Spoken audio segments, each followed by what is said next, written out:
Thank you, Mr. Chairman, and I'm looking forward to working with you and with my good friend, the ranking member, Senator Brown. You know, we all share a common goal, and that is to prevent Iran from developing nuclear weapons.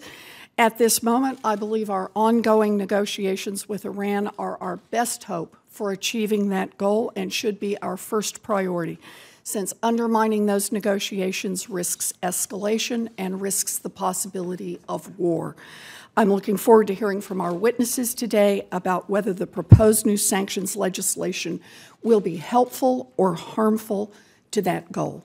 And with that, I yield the rest of my time. Thank you, Mr. Chairman. As I mentioned earlier, we are all committed to a common goal: prevent Iran from developing a nuclear weapon. Right now, I believe our ongoing negotiations with Iran are the best hope for achieving that goal, and they should be our first priority, since undermining those negotiations risks escalation and risks the possibility of war. Now, Congress would gladly give our negotiators more leverage in these talks, but the President has repeatedly stated that if Iran violates the interim deal or if the talks fall apart, he will immediately call for new sanctions, and we know that Congress would be ready to add more immediately. So, Deputy Secretary Blinken, I just want to be clear on this point. If Congress passes another sanctions bill now during ongoing negotiations, will that give our negotiators any new leverage? In our judgment, no. Thank you. I agree, and I just don't see the upside to passing a bill now. So let's talk about the downside. Deputy Secretary, let's be clear on this one. Would passing a sanctions bill now strengthen or weaken hardliners inside the Iranian government who are hoping to blow up the negotiations? We would be concerned that the passage of new sanctions now would reinforce the hand of hardliners and weaken the hand of more pragmatic elements who are trying to get to an agreement. Thank you. We also need to consider the impact of a sanctions bill on our international partners, as you've mentioned earlier.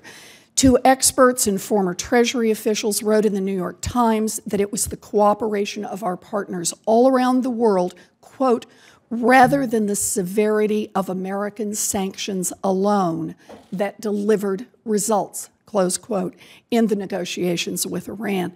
But just recently, the foreign ministers of France, Britain, Germany, and the European Union all wrote that the new American sanctions, quote, might also fracture the international coalition that has made sanctions so effective so far.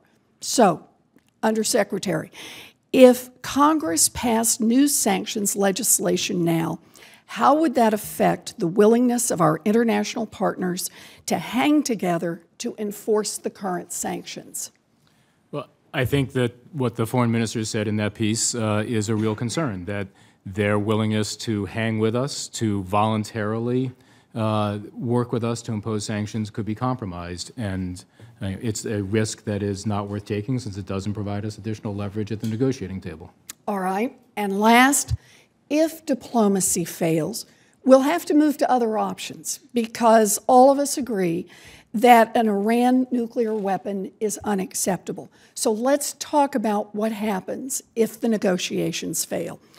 If the United States had passed new sanctions legislation before that happened, would it be easier or harder for us to maintain an international coalition to work together to keep Iran from getting a nuclear weapon? In our judgment, it could well be harder. It would certainly run the risk of muddying the waters and creating confusion among the coalition, and in effect, we'd end up arguing amongst ourselves instead of keeping the focus on Iran. All right, so thank you. We have every reason to be skeptical about the Iranian government, and I think that's been made clear today. But our number one goal is to prevent a nuclear-armed Iran. If new legislation gives us no extra leverage, and it increases the risk that the negotiations will blow up, and it makes it harder for us to hold together an international coalition to keep Iran from getting a nuclear weapon, then I just can't support it. Thank you, Mr. Chairman.